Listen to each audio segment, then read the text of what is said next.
buenas y sed bienvenidos a otro vídeo más sobre la historia de la Iglesia medieval. Vamos por el tema quinto. Y este tema quinto tiene 5 puntos.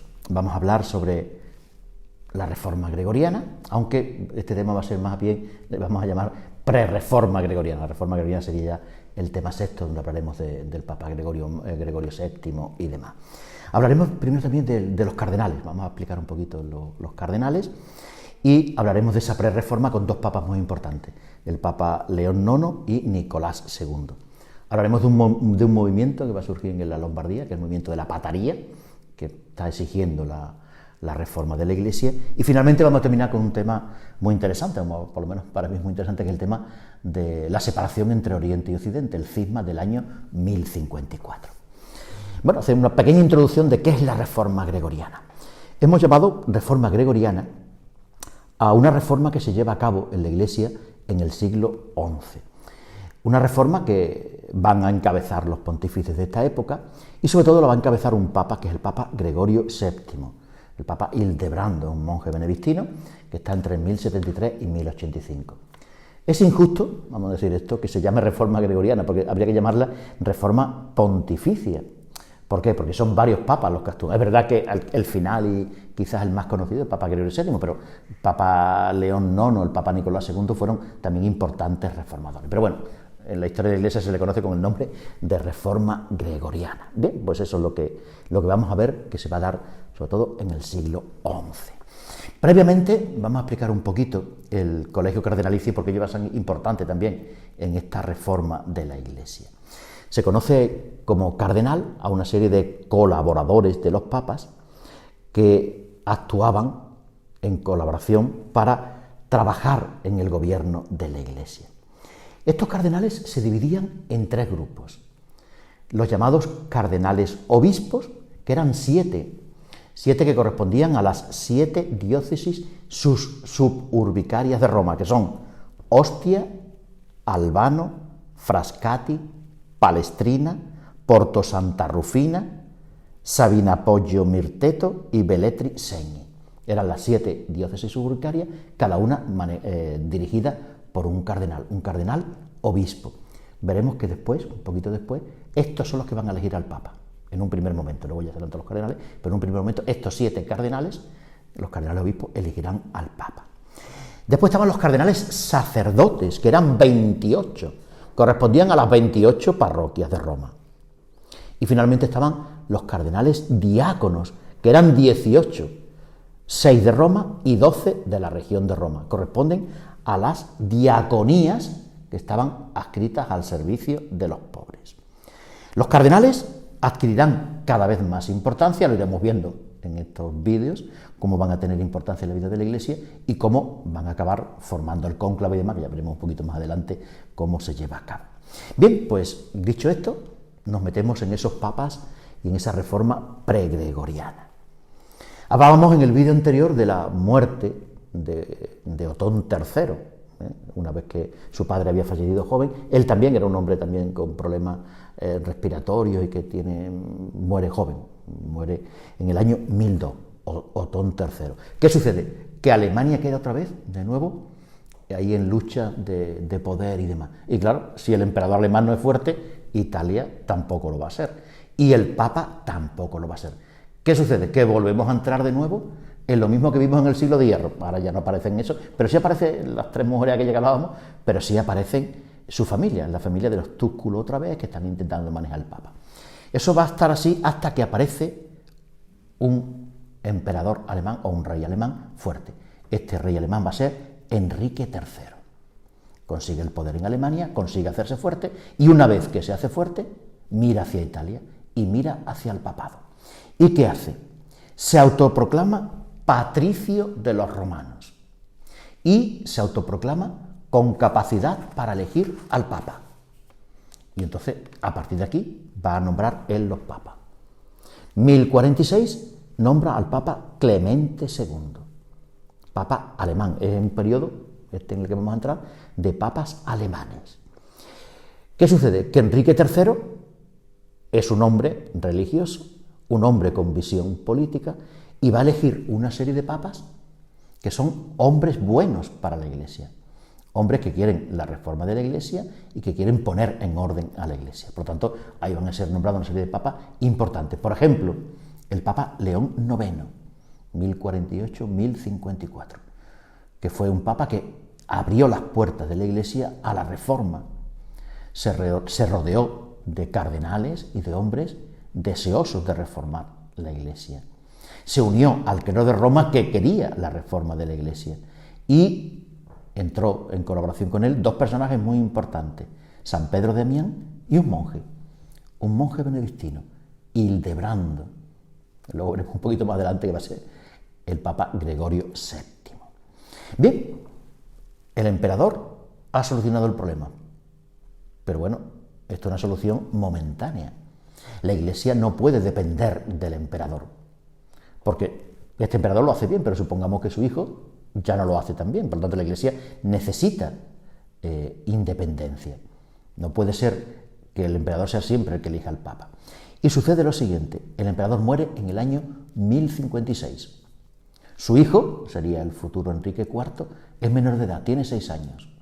Y entonces su mujer, la emperatriz Inés, es la que va a coger la regencia.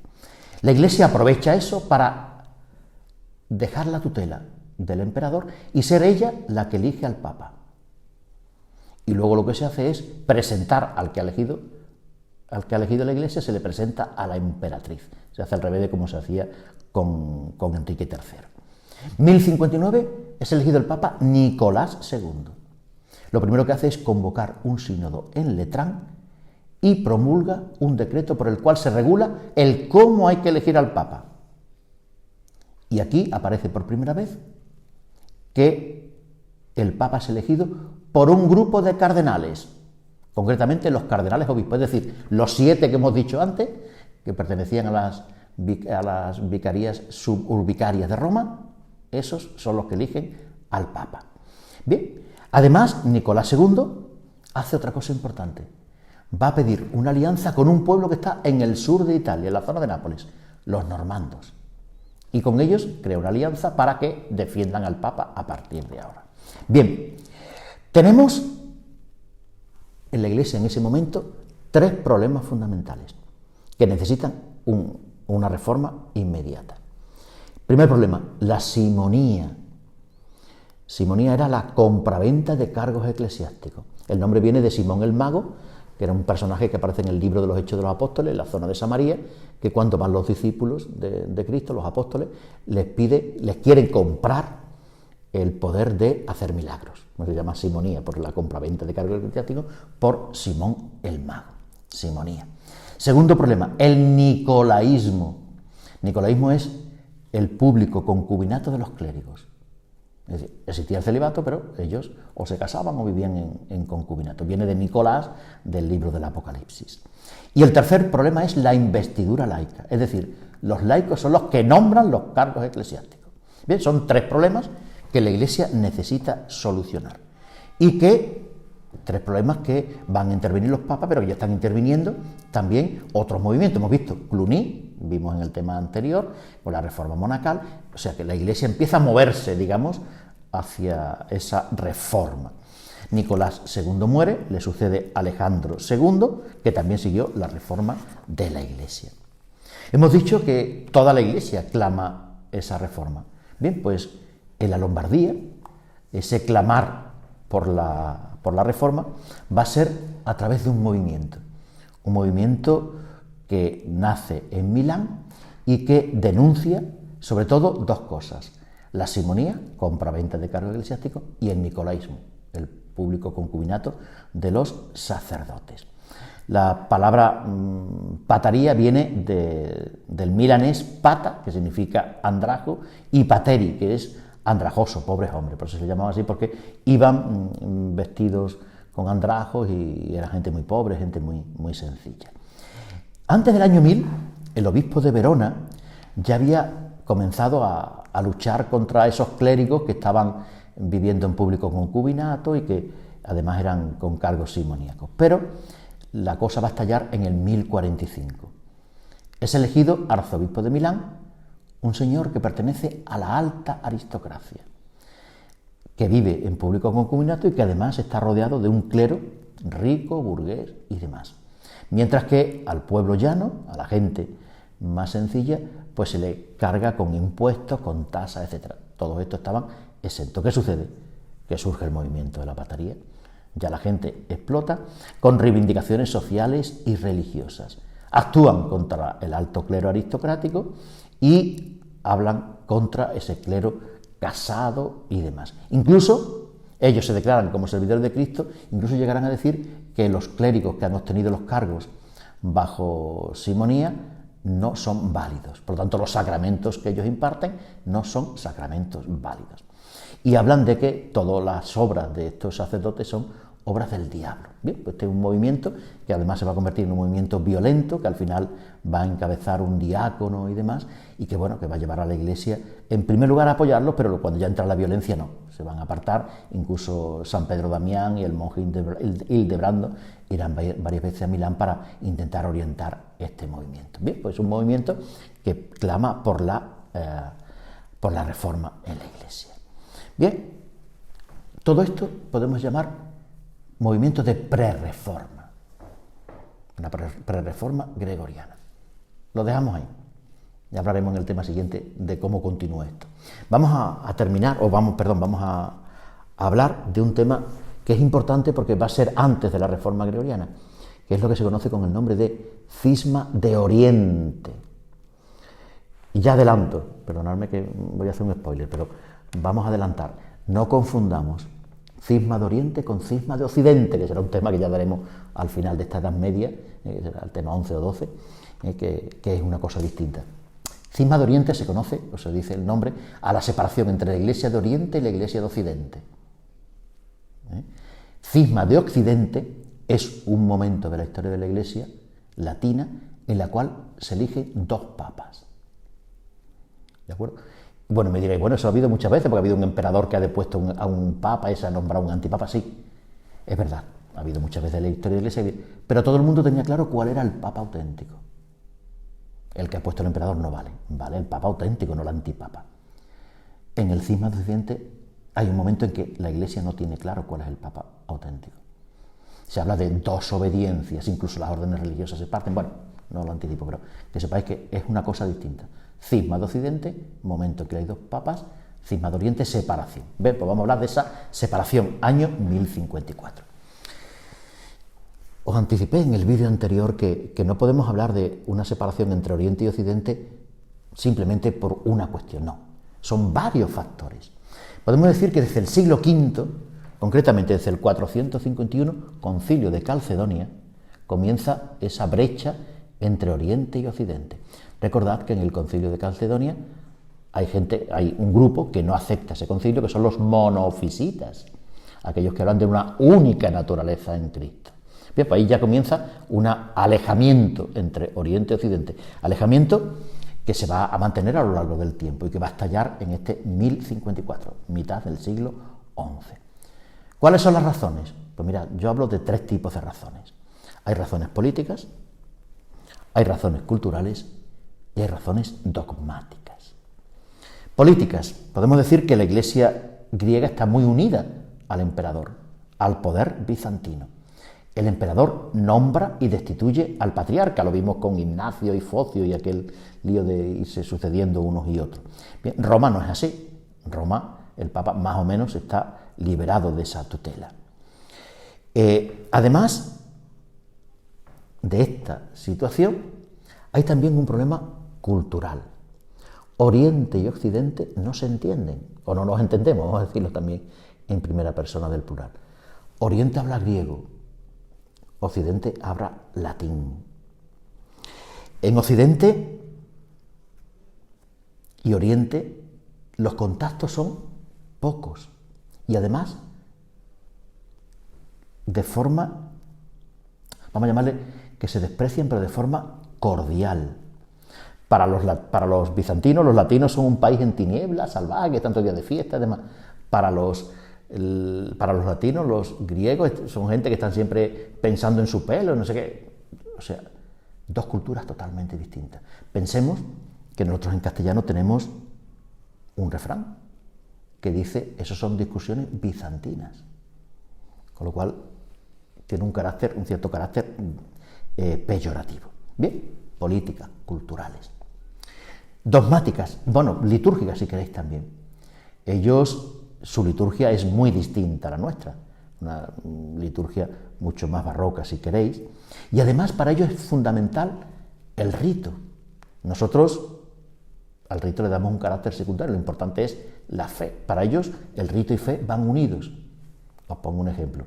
Hace relativamente poco tiempo hemos cambiado las palabras de la consagración, del cáliz, y más o menos se ha aceptado sin problema. Eso es impensable en el mundo bizantino. En el año 91 cambiamos la traducción del Padre Nuestro. Eso es impensable en el mundo bizantino, para que veáis un poquito esa idea. Para ellos, cosas que nosotros son secundarias son importantes. Por ejemplo, los sacerdotes orientales llevan barba. Yo la llevo, pero no todos mis compañeros tienen barba. Por lo tanto, para ellos es fundamental.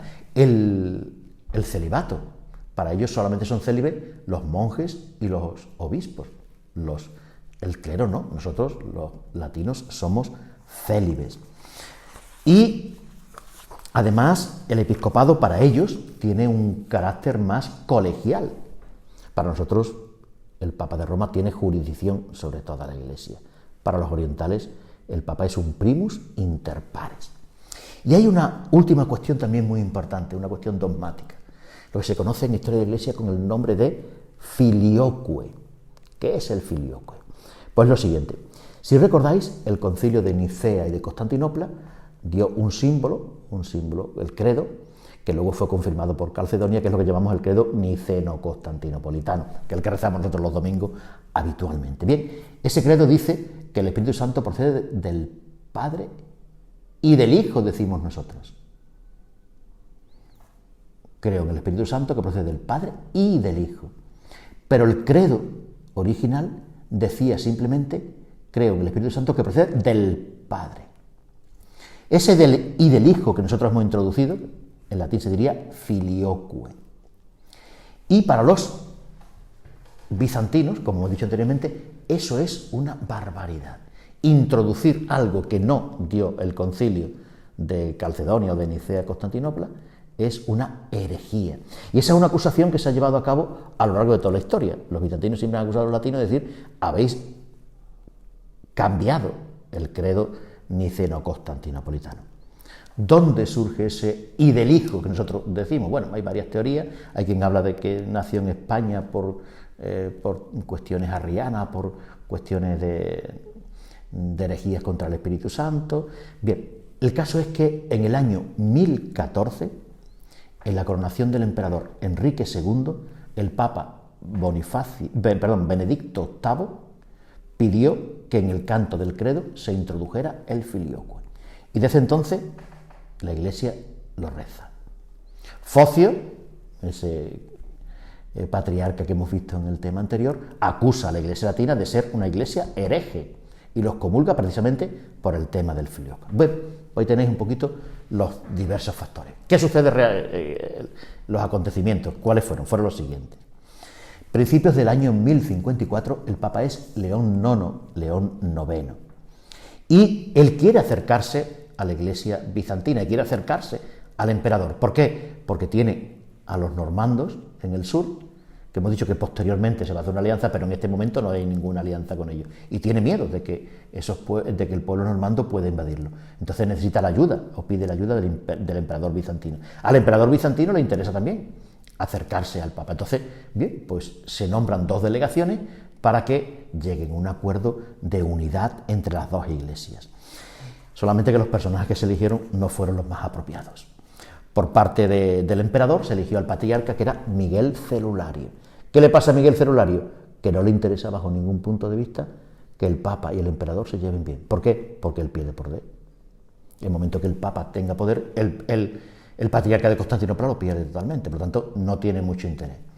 Por parte del Papa va un cardenal, Humberto da Silva Cándida, un hombre que no conocía el griego, que no conocía el ambiente bizantino, con lo cual tampoco era el personaje más adecuado para esta reunión. Bien, llega la delegación a Constantinopla y el patriarca, Miguel Celulario, en protesta, ordena cerrar todas las iglesias y monasterios latinos. Se les acusa a los católicos, a los latinos, de ser herejes, y el tema de la barba, el tema, un montón de cosas. Bien, ¿y qué hace? El patriarca niega la comunión a los delegados papales. ¿Y los delegados papales qué hacen? Una bula de excomunión. Bula que se deja sobre el altar de la iglesia de Santa Sofía. 1054, 16 de julio de 1054, una bula de excomunión sobre el altar, ante la presencia de todo el pueblo. Bien, pues ahí se produce la ruptura. El Papa ha fallecido. El emperador pide perdón y quiere que en ese momento la cosa se restablezca, pero no se va a restablecer. Que el Papa fallezca supone que la bula de excomunión que ha puesto el cardenal no tiene ninguna validez, porque ya no tiene la delegación del Papa, porque no hay Papa, el papado está en sede vacante. Pero sí es verdad que, bueno, se mantuvo esa ruptura y que se ha dado siempre como la ruptura definitiva entre Oriente y Occidente, esa fecha del 16 de julio de 1054. Fecha que se va a mantener hasta que finalmente, al final del Concilio Vaticano II, Pablo VI, 7 de diciembre del año 1965, Pablo VI y el patriarca Atenágoras, con ocasión de la clausura del Vaticano II, pidieron perdón por esta ruptura del 1054, por los insultos y por todo lo que ha habido a lo largo de la historia. Y comienza un camino de reconciliación, un camino largo todavía, pero bueno, por lo menos entre el Papa Pablo VI y Atenágoras limaron la situación. Bien, pues aquí terminamos este tema quinto y nos hemos quedado a las puertas de la Reforma Gregoriana, que será ya el tema sexto.